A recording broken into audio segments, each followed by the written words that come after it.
Great. Well, welcome everybody. You are here at the second of two launch events for a website that I hope you can see in the background, which is a website that Genevieve and Chris, two who are on the call today at this second session, and Monique and I, who are on the call in the morning session, got together to create a space where people who did this kind of work could find each other and talk about what it meant to do this kind of work. So I want to thank Monique for initiating this project. Chris in particular for giving us the idea of a minimum viable product so that we could think about how to begin in a way that offered enough that we could have something together and yet was flexible enough that those who wanted to participate in this community could help us help it take shape. I am going to remove myself from the conversation and merely facilitate from here on out. I'm going to ask Genevieve to get us started. I've asked each participant to introduce themselves as a way and their work as a way of answering three questions, and I'll let them guide themselves and us through their thoughts on those. Thanks everyone for joining us. Welcome. After the comments, I will raise the participants who are currently attendees into panelists, unless you resist that, in which case you can stay as an outside observer. But I want to give everyone a sense of the community that's here. Welcome each and every one of you. Thanks for coming. Genevieve? Thank you. Hi, everyone. I can't actually see you, but I see that there are 19 participants and to several of the co-authors on the Grounded Normative Theory paper that was published in 2021 in CRISP. It's really great to see all of you. So my name is Genevieve Fuji Johnson, and I am a Yonsei settler. Yonsei is a Japanese-Canadian, Japanese-American term for fourth generation. So I'm coming to you from the traditional and unceded territories of the Musqueam, Squamish, and Tsleil-Waututh First Nations out here on the west coast of Turtle Island. I want to just thank all of you for your interest in this work and indeed this community and for your contributions to it. Really want to thank Brooke and more recently Monique DeVoe for their leadership with respect to pushing this community organizing along through this website and these events, and of course through their own scholarly work. So in my brief presentation, I'm going to talk about my work with sex worker rights activist and educator Carrie Porth. Carrie and I have been working together for about 8 years, and our focus has been on how sex workers organize themselves to advance their interests in their personal security, their economic gain, and their well-being as they define it, through local and national support and advocacy networks. The shorthand for our research focus is sex work governance. That is how sex workers govern their trade within the parameters of the laws and with respect to reforming many of those laws, especially laws that criminalize aspects of their work. So I'm really just focusing, I think, on which calls for engaged political theory do we respond to, which was one of the three questions that Brooke put to us to organize our thoughts. So sex workers have long been stigmatized. I mean, when I say sex worker, probably in your minds, a number of images appear. So they've long been stigmatized. And this stigmatization has fed into a lot of research that's been done on them. So in much of the research literature and public health, but also in the social sciences, And also in feminist theory, they've been pathologized. So in various ways, researchers and theorists have begun from assumptions that sex workers are in some way, quote unquote, damaged. So Carrie, again, is a well-known sex worker rights activist and educator here in Vancouver, Canada. And so we met again about 9 years ago, and she was interested in and willing to work with me because I started from the assumption that sex workers could be, and indeed were, governance actors. And that they should be conceptualized as policy actors with a rightful role to play in the development and implementation of the policies that directly affect them. So the calls were to take sex workers seriously as sources of knowledge, to privilege their insights with respect to, for example, the harms of criminal laws around sex work and the harms of conflating sex work with human trafficking, and with respect to how to minimize these harms through decriminalization and destigmatization. So one of the basic principles of grounded normative theory or engaged normative theory is epistemic accountability. And that's what I really want to focus on in the remainder of my little presentation. So epistemic accountability through reflexivity, through ongoing relationships with members of the community with whom we're engaging as researchers.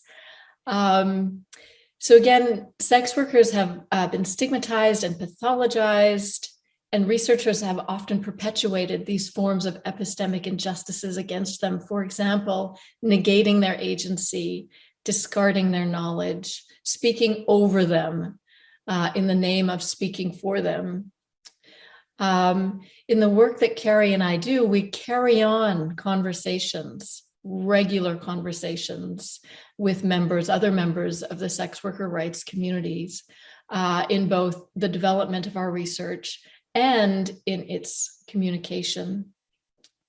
So with this in mind, I want to share with you an example of this knowledge development and knowledge translation and communication.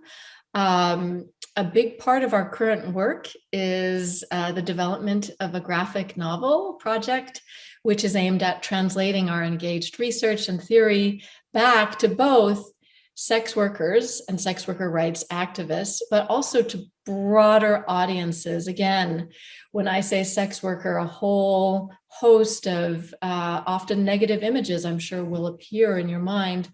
Again, just given the history of stigmatization. And so this graphic novel project is aimed at furthering informed conversations around sex work, for example, around how sex work is not trafficking. So I'm just going to share my screen. And so I know that we're launching the Engaged Theory website, but this is my website, developed also by the wonderful Courtney Apps. You can have a look at it on your own time. It's theunusualacademic.com. A couple of my projects. The Political Solidarity Project is really the project that I'm currently focused on with Carrie Porth. And these are our comic strips. So all of these comic strips, what is sex work? The harms of criminalization. So the harms of criminal laws around sex work, which incidentally is coming out in a peer-reviewed paper format in the International Feminist Journal Politics. Sex work is not trafficking, and Selena gets stung. These four comic strips were developed directly with members of the sex worker rights community. And I just want to share with you, you can go to our website and you can download the PDFs. And I'm just going to just quickly, this just gives you an idea. Right now it's a work in progress. And so we have a series of comic strips, and the idea is to develop these comic strips into a graphic novel, and hopefully a hybrid graphic novel academic manuscript. That is the goal. So this particular comic strip centers on sex work as not being trafficking. We've got our three main characters: Jazz, Julie in the green t-shirt, and Selena. Selena is a sex worker. Excuse me, Genevieve. You're still sharing your webpage. Would you like to be sharing the graphic? Yes. You might need to stop sharing and switch your view. Right. Got it. Yep, no problem.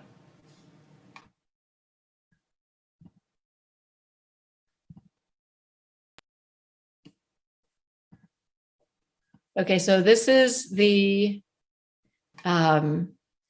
series of comic strips. You can see this. We are seeing the comic strips, but I thought you were actually showing us the one about Selena. Yeah, and here I will now open this one. Sex work is not trafficking. So let me just go share this. Excellent.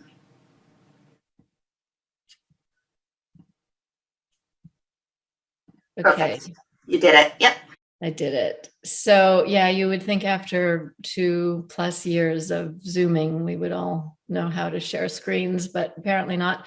Hopefully you can see this. Anyway, you get the idea, and you're all welcome. I encourage you to check out our website. But again, what we're doing here is just telling a story through these students, one of whom, Selena, in the purple shirt down here, is a sex worker. Developing this story to advance informed conversations about key debates within the area of sex work governance. And what we do is, at the end of each one of our scripts, we include, hopefully you can see this, a list of resources. And again, along the lines of epistemic accountability, what we've done here is to prioritize the writings of several sex worker rights activists, A. Clancy and A. Wiseman, for example, E. Lamb, Naomi Sayers, the Global Network of Sex Work Projects. But we also include academic sources as well, as a way by which to triangulate some of the information that we're sharing. So yeah, I just wanted to share with you this work in knowledge translation, again, that shows how we've been sort of realizing the principles of epistemic accountability. So I'll end there. Thank you very much. Thank you. That's great. Next up, we have Lou. And Lou, do you need to share your screen, or are you good as is? No, all set. I lied. Oh. Chris is next. Please forgive me. Thanks, Brooke. And let me just say, it's wonderful to virtually be with you guys again.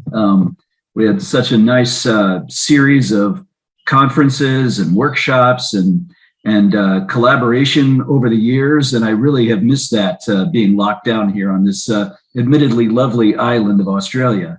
But I really look forward to being able to be part of the conversation actually instead of just virtually again.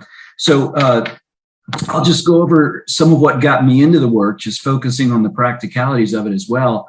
So I have been, working as a political theorist since really 2000, 2001, and right about 2003, 2004, I began to want to become more of an engaged political theorist, somebody who knew a bit more about the empirical contexts I was investigating, or I was using, I guess, or engaging virtually. And so my questions have always focused on the kinds of institutions that could plausibly better promote individual rights. Individual rights promotion, individual rights protection, and enable more persons to take part fairly in rights specification processes. So I began to look at cosmopolitan theory. I began to look at cosmopolitan institutions, meaning ones that are tasked formally, explicitly with treating the interests of all persons as equally as possible. So that led me to thinking about regional organizations and the global organizations we've managed to create.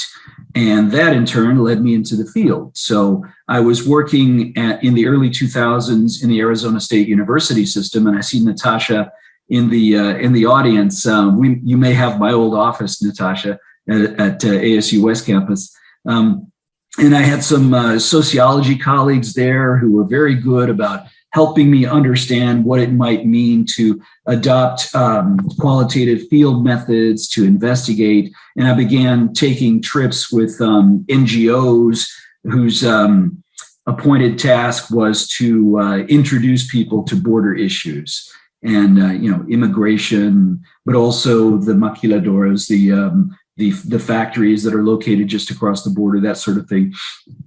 And I began to pursue a project on global citizenship, the idea being that if we are going to talk about institutions that could better protect and promote individual rights, what might our duties as individual persons, as just ordinary citizens, non-governmental people, be in relation to supporting those institutions, helping to develop them, at least not impeding them. And I began to look at practices of global citizenship. And that took me down to the border quite a lot in Arizona. It took me into Mexico to look at people, to talk to people who were on some of the routes. It took me over to Europe to look at free movement in the European Union. So ultimately, the book involved about 400 semi-structured, open-ended interviews in several countries on a couple of continents. And that became what I called the practice of global citizenship. I wish I'd called it Practices of Global Citizenship, but that title had been taken.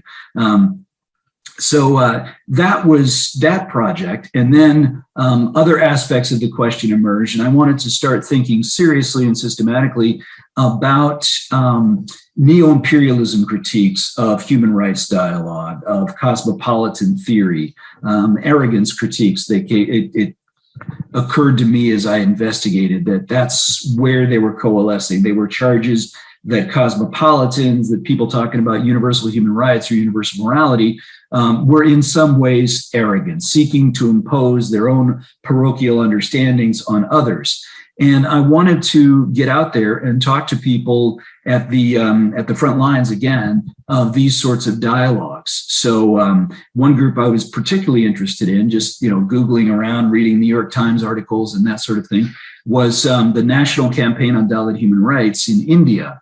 And they were using, this was a historically oppressed minority group, excluded in much the same way as you'll find in other countries, but they had become very organized at the national level, and they were reaching out to UN human rights organization bodies and pressing their own claims against the Indian government's record on caste discrimination, and saying that the Indian government has signed on to these treaties. It's really not observing them as well as it should. And I wanted to talk to them. I also wanted to talk to people who had been part of the Indian government when they were emerging in the early 2000s, late 1990s as an activist group, and as they went on. So I ended up doing a number of interviews with the Bharatiya Janata Party, which is sort of the far-right Hindu nationalist party that has governed India since 2014 now. When I first started talking to them, they had been out of power for some time and were a little bit on the fringes, but Narendra Modi emerges onto the scene in a big way and leads that party to victory. So that was a really interesting laboratory for me, because it gave me a chance to talk to people who were part of a historically oppressed group, who were using universal principles, invoking universal principles, and reaching out to global institutions, which were designed to be those sorts of cosmopolitan institutions, protecting and promoting the specified rights of all persons equally. And they were opposed by this group that historically has said India is a Hindu nation. It should have a Hindu public culture, not Muslim, not Buddhist, not these other things. It should be Hindu. Everyone's welcome in India, but they should respect that India is a Hindu country. And that created a lot of tensions between these two kinds of groups and other groups, as you might expect. So I just wanted to get a better sense of what that would look like and what a system might look like in which individuals actually had robust rights to reach out to those global bodies and actually see their interests aired and protected in some ways on a global stage. I also went back to the European Union context for this one, looking at European democracy and free movement, and looking at how groups such as the United Kingdom Independence Party, which was very instrumental in leading Britain, or at least influeing Britain's exit in 2016 from the European Union, the kind of claims they were making. So I went around Britain speaking to party activists and rank and file members about why they opposed regional democracy, why it looked to them like a subversion of democracy. And then I also spoke to advocates of regional democracy around the European Union system. And I went to Turkey to speak to people who were in the streets protesting against their own government's creeping authoritarianism, because Turks had been held up by UKIP and other sort of right-leaning pro-Brexit groups as the great threat. If we don't leave the European Union, we'll be overrun by Turks exercising free movement. Britain will no longer look like Britain. So these are very familiar dialogues from the last 5 years or so. And I wanted to speak to people who were involved in that. So, a couple of hundred interviews later, I felt like I knew almost enough to be writing about these sorts of things. And that came out in 2020 as a book called The Humble Cosmopolitan. So now what I'm trying to do is get a better sense for possibilities for advancing more cosmopolitan institutions, for making our states a little bit more cosmopolitan, looking at regional citizenship regimes. So especially I'm doing interviews in Mercosur in South America, in the Association of Southeast Asian Nations. And in the autumn, I've got a little bit of funding to go to Nigeria for the first time to talk to people about the economic community of West African states. So I'm very excited about that, talking about some of the possibilities ahead of us. And I know it seems like a very dark time to be talking about regional and global institutions, but if there's anything Mr. Zelensky has taught us lately or reminded us, it's that the current system doesn't work for an awful lot of people, and a lot of people would like to see it change. So I'll be investigating possibilities for that kind of change. Thanks. Thanks for sharing. And now we'll go straight on to Kristen. I'll ask you to introduce your work and tell us how you've approached these questions. Yeah, well, thank you very much, everyone, and the lovely introduction, Brooke. In addition to pursuing a minimally viable product, I've also made a minimal contribution to that product in the last few months. So it's been great to see it develop. Like Genevieve, I'm here in Vancouver and on the unceded traditional territories of the Musqueam, Squamish, and Tsleil-Waututh, and really happy to be part of this discussion. I'm currently working as a research associate and instructor at the School of Public Policy and Global Affairs at University of British Columbia. And these days, my research is on internet-facilitated harms directed at individuals and democratic processes. But rather than talk about that, I'm happy to do so later. I wanted to follow in Lou's footsteps here and talk about what got me into doing what we're now calling engaged theory. I came to these issues working on my PhD dissertation, and I was interested in global justice, and in particular, international criminal justice. And I'd taken, an analytic philosophy course on global justice, which I found interesting, but disembodied and in a way enervating. And for me, it didn't help me didn't help address some of the dimensions of the issue and help me see how I wanted to plot my own actions and thinking through it. And so I was looking for inspiration on that. And I knew that core to the approach I wanted to take was to seriously consider how this regime of international criminal justice could be justified with respect to the situations and consequences for survivors and victims of mass rights violations. And that it was important, therefore, to find a way in the research to bring them and their interests into my work. And so that for me was the initial call of engaged theory, was to figure out how to do that. And then that led to, I'm going to flag 3 challenges I have, which are all perhaps discussions that a community of engaged theorists might pursue.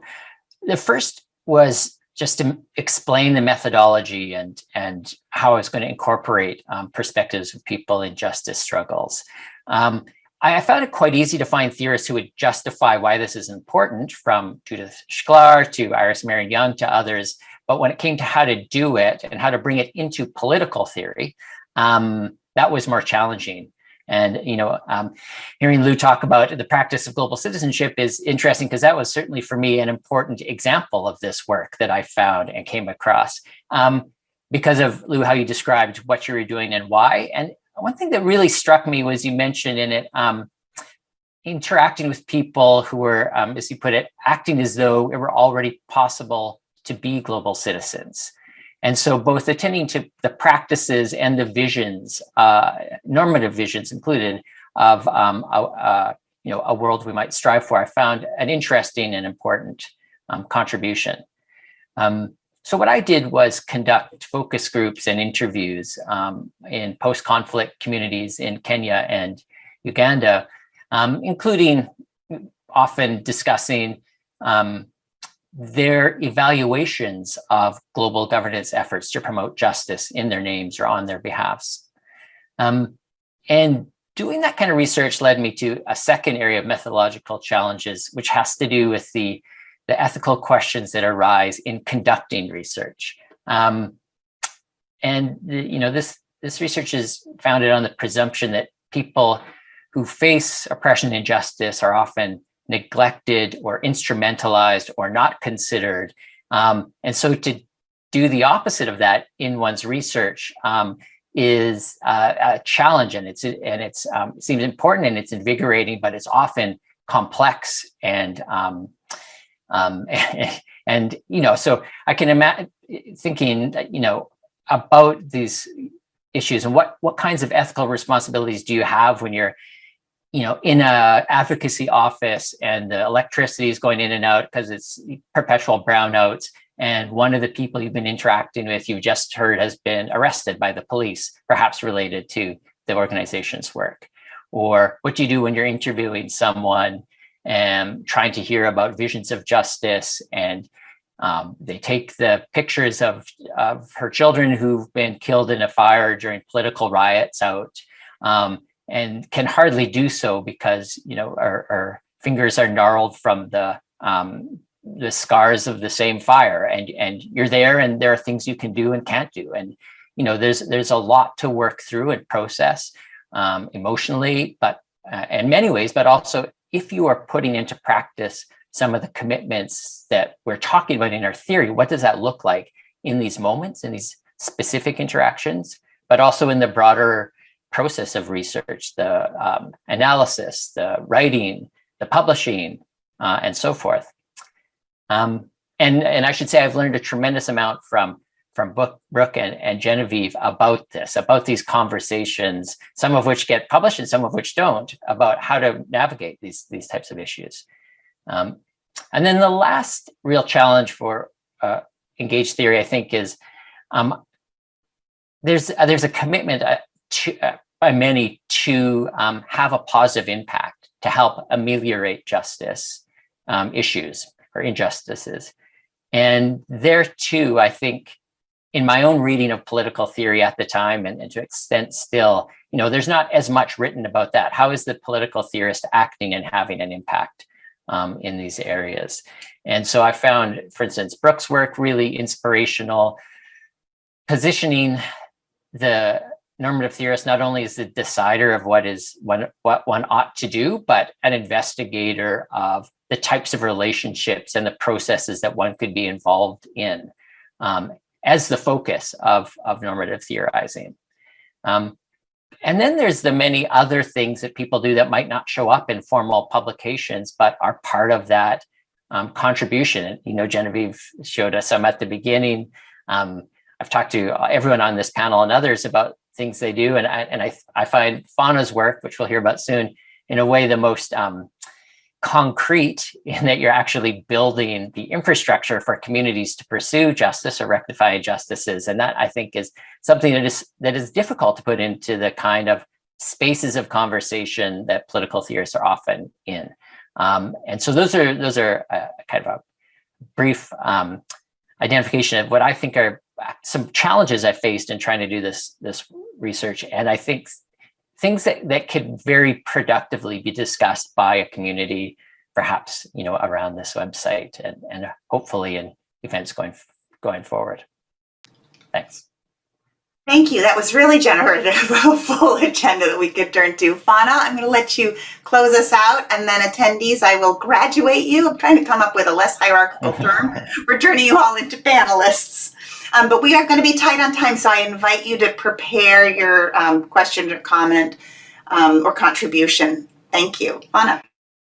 Terrific. Thanks so much. Brooke, I'll share my screen sort of halfway through, and I'll need your voice to let me know you see it, because I won't see you after that. So give me a verbal affirmation once you see the images. So I would describe myself probably as a scholar activist.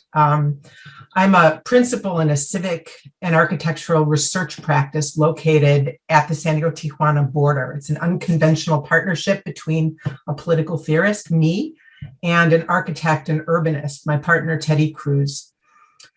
We investigate informal practices in the city: social, moral, economic, civic, and spatial. And we focus particularly on the ingenuity and resilience of people who inhabit the periphery in conditions of scarcity, how they assemble housing and infrastructure, markets of exchange, democratic practices, and general strategies of collective survival. We condemn, the economic forces that marginalize people into slums, but we're continually inspired by ingenious sort of self-built logics, the vibrancy of informal market dynamics, and the solidarity of communities that are confronting marginalization, scarcity, and extreme danger. While the informal border neighborhoods where we work are typically denigrated by formal planners and policymakers as ugly, criminal, neglected, to be avoided, to be cleared, cleaned up, we observe intensely active urban agents who are challenging the dominant paradigms of neoliberal growth that exclude them. Their counter-hegemonic everyday practices demonstrate other, more inclusive and collective ways of inhabiting the city. Now, much of this informal activity involves dense networks of cross-border cooperation, kind of challenging racist political narratives that portray this border region as a site of criminality and dangerous undercurrents that only a wall can stop. Border zones are unrelentingly porous things, like a sieve of bioregional ecologies: air, waste, water, health, culture, money, hope, love, justice. All these things don't stop at walls. And these flows shape the transgressive hybrid identities and everyday practices of this part of the world. So through a grounded normative theory approach, we have committed to generating counter narratives about life in the border region from the bottom up. Citizenship itself, we argue, citizenship is such a volatile concept in a place like ours. Citizenship itself, we argue, is a performative, fluid concept, not a formal identity that's corroborated by documents that you carry in your pocket, but a practical experience of belonging that emerges through shared practices and aspirations among diverse people who inhabit a violently disrupted civic space. So border zones are a natural laboratory for reimagining citizenship along these lines, and really this lies at the heart of my grounded theoretical work. Now, Our work is housed in the Center on Global Justice at the University of California, San Diego, which I founded in 2010 to facilitate cross-sector campus research on poverty and community-driven development. Brooke was at the launch. I think that was the place where we met in person for the first time. Now, I want to say a little bit about the sort of institutional context of doing this kind of work. We discovered incredible support across the campus because our founding narrative jibed with hot trends in university culture, internationalizing the curriculum, forging interdisciplinary synergies. I hate the word synergy, and experiential undergraduate education, and so on. But we soon, as soon as we were launched, right, and they kind of gave us our formal designation, we challenged the idea that global is abstract, something out there in the world somewhere, with a more rooted orientation to human struggle that always takes place somewhere in some local place. So our global center soon became a vehicle for deep commitment to the border neighborhoods and to the ICE detention centers that sit just a few miles away from our campus. We also very quickly scrapped what we see as vertical academic tropes of service and applied research that place the university in a privileged position, as the bearer of knowledge and resources, and the community below as a kind of passive receptacle without agency or a mere subject of data gathering. University research culture is infused with assumptions that we know more, that only we are trained, that we have the languages to communicate complexity and the tools to solve the world's problems. This kind of epistemic navel-gazing is particularly harmful when it makes claims about people who are already marginalized, exploited, and dispossessed. If we claim even implicitly to be advancing justice, fairness, equity, and so forth on behalf of others, we inflict double harm by assuming that our concepts and our claims hold meaning for them. And so for this reason, we have committed to grounding our normative claims through horizontal practices of engagement, where researchers, activists, neighborhood residents assemble as partners to share knowledges, to develop habits of dialogue and trust, and to co-produce new knowledges and concrete sort of interventions and projects together. So tipping this model from a vertical to a horizontal plane is an ethical move. And it's motivated by considerations of epistemic justice and really labor equity. Okay, there's an issue here. Universities too often take for granted the rooted knowledges, resources, social capital, labor that activists and residents invest when they partner with us, when they talk to us, when they divert from the everyday demands of life to open their spaces, their minds, and their hearts to share sometimes agonizing experiences and stories of injustice. In my experience, community agencies are justifiably skeptical of research universities, and we need to always be aware of this, who suddenly appear with requests, plant their flag, and then disappear just as abruptly when they extract what they need. University projects come and go with the wind, one-offs associated with a research project, an academic course, an internship, or a grant that ends, leaving communities feeling instrumentalized and abandoned, with challenges left unmet, projects feeling half done, with critical consciousness maybe stirred, but with few outlets for meaningful action. Oftentimes, it doesn't even dawn on university researchers to share their research output with their community subjects. Moreover, because universities are big fragmented institutions, sometimes multiple projects and requests land at once without coordination or knowledge of each other, creating confusion about what's what and a sense of overload. And sometimes, researchers are reckless with the delicate social ecologies of community-based work, unaware of alliances, but also rivalries and pecking orders that often exist among nonprofits working in conditions of scarcity. Bringing resources and opportunities to a community organization, researchers sometimes unwittingly take sides in local controversies and power dynamics and stir up trouble. So in the Center on Global Justice, we wanted to challenge these conventional practices, and we designed a network that Chris referred to, the UCSD Community Stations, as a platform for what we call grounded co-production in the San Diego-Tijuana border region. I'm going to quickly share my screen. Hope this works. So the community stations are a network of civic spaces located in 4 vulnerable neighborhoods across the border region, 2 on each side, where universities and communities meet to share knowledges, nurture habits of dialogue and trust, and cultivate connected, civically engaged border communities that are capable of collective action, advocacy, and productive contestation.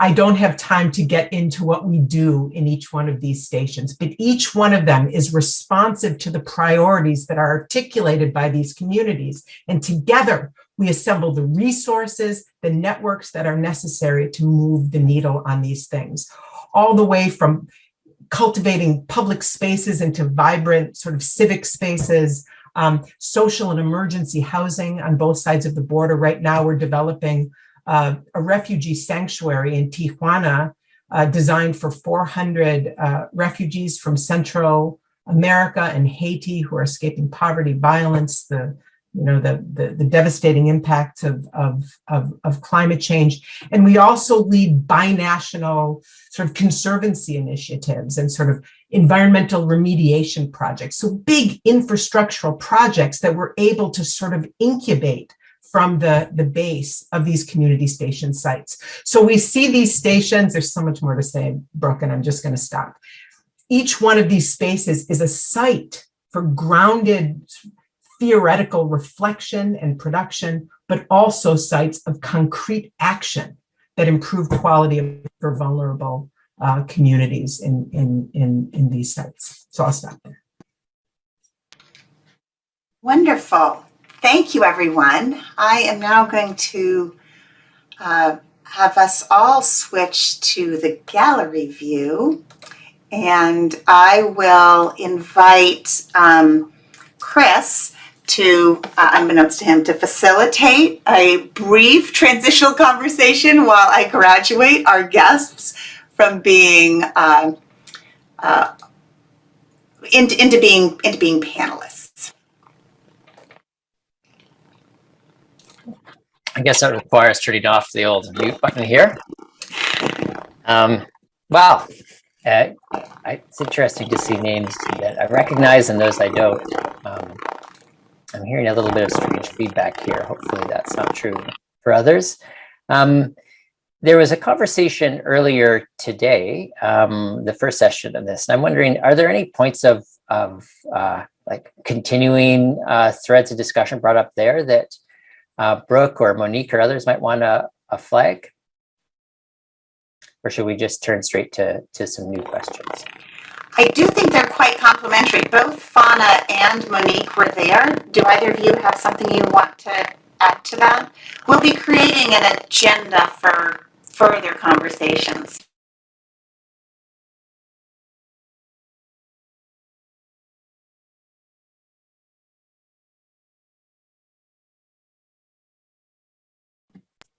I think we should go straight to questions. Yeah, let's do it. Great. Then let me, because I don't see any hands, let me invite Natasha, who is fortunately on the call, and who was earlier mentioned by Lou as a colleague who is not only at his former institution, but also somebody who's engaged in this work from an autoethnographic perspective. Hi, everyone. Thanks, Brooke, for the chance to speak. I was just kind of reflecting on what was being said, what was said earlier, and I think that this kind of like it was useful to listen to others talk about how they came to this space and this kind of approach. And I kind of would have a similar kind of process where I thought, I was doing a lot of kind of empirical research that I thought was theoretically informed, but never thought of myself as doing anything kind of beyond that. And it took me a lot of time to be able to say out loud that, no, this is a kind of like, grounded normative theory, or this is a kind of engaged, right, theory. And then the other piece that I ended up doing a lot of, which I didn't anticipate ever, was to do this kind of autoethnographic writing. And I ended up doing this because I thought it would be kind of like a companion piece to the research itself, a way for me to kind of situate myself in the research process, a way for me to put the kind of my experience in the field in Punjab, India, in conversation with the kind of my experience in the discipline of political science. And so I thought I would write one piece in this voice. And what I found was that, no, I've like continued to write in this way. And I found it to be really powerful and impactful. And I think for others too, but also for just kind of naming the kinds of violences that I've experienced and that many of us have experienced in academia. And so it allowed me to kind of talk about the epistemic injustice, the racial and gendered kind of, violences and injustices. And so that's kind of how I've come into this space. Thanks so much for sharing. I'm going to start with Perry Schwartzshay, and then Humera, if you could turn on your camera if you can, great. Hi, everybody, and thanks for these 2 sessions. Really, really interesting. I'm an interpretivist, so I have questions about Big Tent.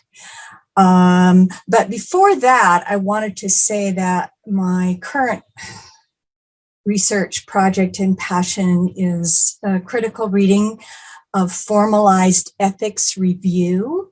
So now that political theorists are doing interviews and ethnographic work, I presume you are required to go through some sort of formalized ethics review, whether it's institutional review boards here in the US or research ethics committees.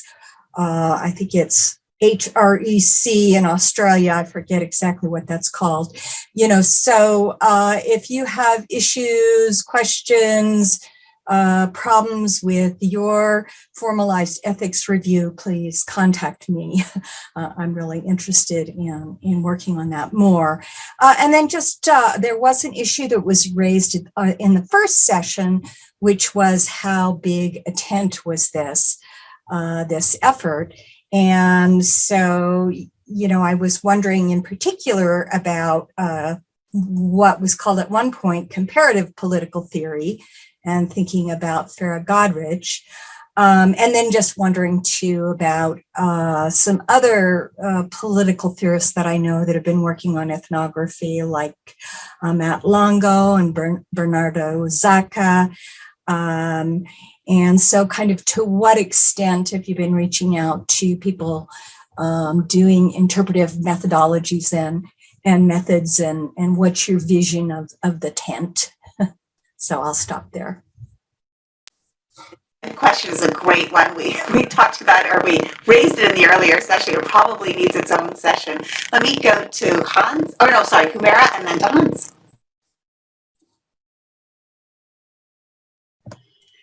Thank you very much. I've only joined this session, so it looks like I'm coming in the middle of a conversation that's a longer running conversation. But I guess as somebody who also works in comparative political theory and works on non-Western traditions of thought, some of us have been having these conversations about expanding the repertoire of methodologies that one uses to access ideas, if they're not textual, for instance.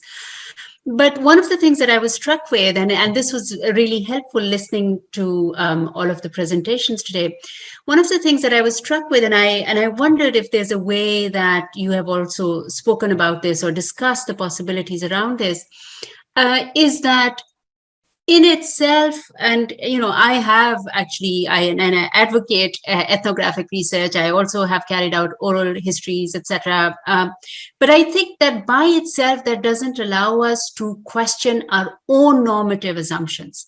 So, for instance, in the current work that I'm doing right now with refugees and migrants from within the tribal areas of Pakistan who were really impacted by the war in Afghanistan. In fact, the war was fought as much in the tribal areas of Pakistan as in Afghanistan. And these migrants within Pakistan, I've been collecting oral histories from them for now about 6 years. And it has been really difficult, but I guess also very helpful for me to continue this conversation for this long, because I've realized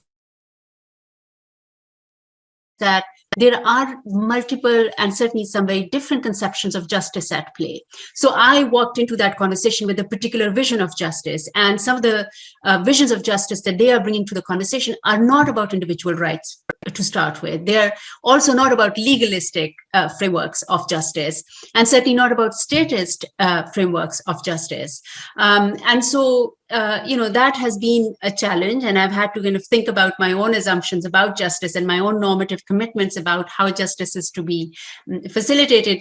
But I wondered if within this network and within grounded theory more specifically, if there are resources for people like myself to learn from, or if this is a conversation that perhaps we can take further to think not just about adding voices from marginalized context, but actually helping that, facilitating that, allowing ourselves to be questioned through those voices to actually question our own normative assumptions as well.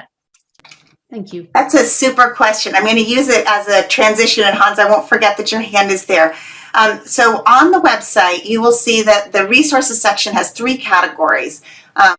First is sort of people who are calling for it and are the normative reasoning choices, conversation partners behind that, a methodology section, and then finally lots of examples. And we hope to continue to build that out.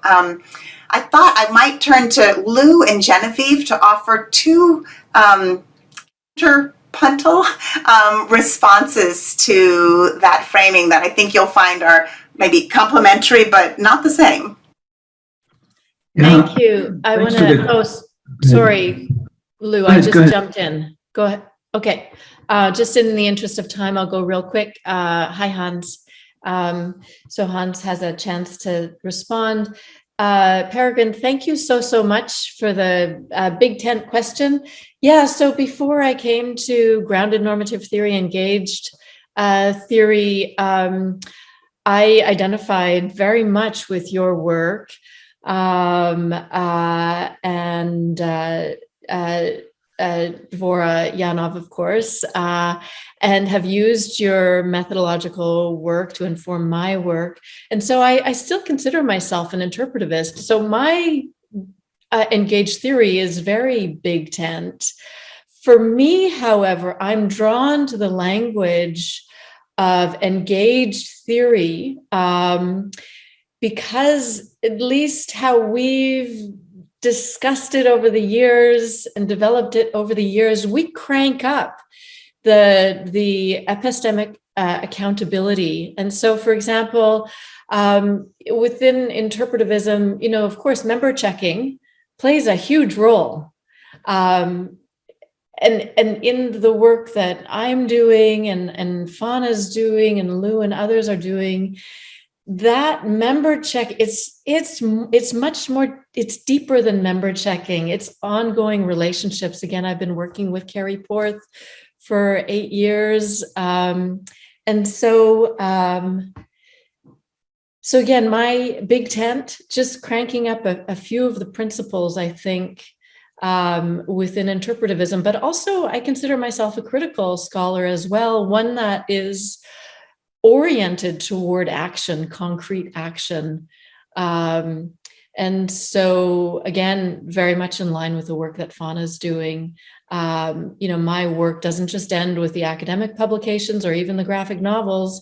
It carries through to writing briefs for, there was just a review of the criminal laws around sex work in Canada, attending marches, having a presence, et cetera, et cetera. And so I take that very, very seriously. And then just quickly to Dr. Itikdar, thank you so much. And so, yeah, the questioning of our own assumptions. And again, this comes back to this principle of epistemic accountability through relationships. And so it's once those relationships are established, you can have these conversations. You can ask the difficult questions.